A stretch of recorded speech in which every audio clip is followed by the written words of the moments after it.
నందమూరి నటవారసుడు మోక్షజ్ఞ మొదటి 5 చిత్రాలు ముందే ఫిక్స్ అయిపోయాయా? తనయుడిని బాలయ్య పక్కా ప్లాన్తోనే రంగంలోకి దించుతున్నారా అంటే అవుననే తెలుస్తుంది. ఇప్పటికే అధికారికంగా ప్రశాంత్ వర్మతో మోక్షజ్ఞ డెబ్యూ చిత్రాన్ని పట్టాలెక్కిస్తున్నట్లు ప్రకటించారు. అయితే అనూహ్యంగా ఆ ప్రాజెక్ట్ డైలమాలో పడిందనే ప్రచారం అయితే సాగుతుంది. తప్పకుండా ఆ సినిమా ఉంటుంది, కానీ డెబ్యూ అవుతుందా, రెండవ సినిమా అవుతుందా అన్నది ఆసక్తికరంగా మారింది. ఎందుకంటే మోక్షజ్ఞతో బాలయ్య అంతకు మించి ప్లాన్ చేస్తున్నాడనే కొత్త ప్రచారం తెరపైకి వస్తుంది. కల్కి 2898 డైరెక్టర్ నాగాశ్విన్ తో తనయుణ్ణి లాంచ్ చేసే ఆలోచనలో ఉన్నట్టయితే వినిపిస్తుంది. మరి ఇందులో నిజమెంతో తెలియాల్సింది. ఒకవేళ నాగాశ్విన్ తో మొదటి సినిమా కాకపోతే రెండవ సినిమా అయ్యే అవకాశం ఉందట.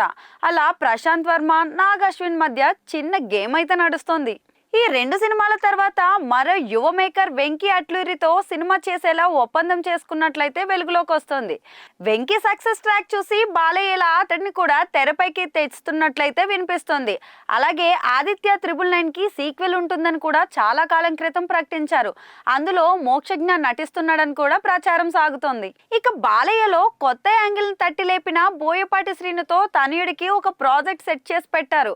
మోక్షజ్ఞ ఓ 3 సినిమాల తర్వాత బోయపాటితో సినిమా చేస్తే బాగుంటుందని ఇలా అతన్ని తెరపైకి తెచ్చినట్లు తెలుస్తోంది.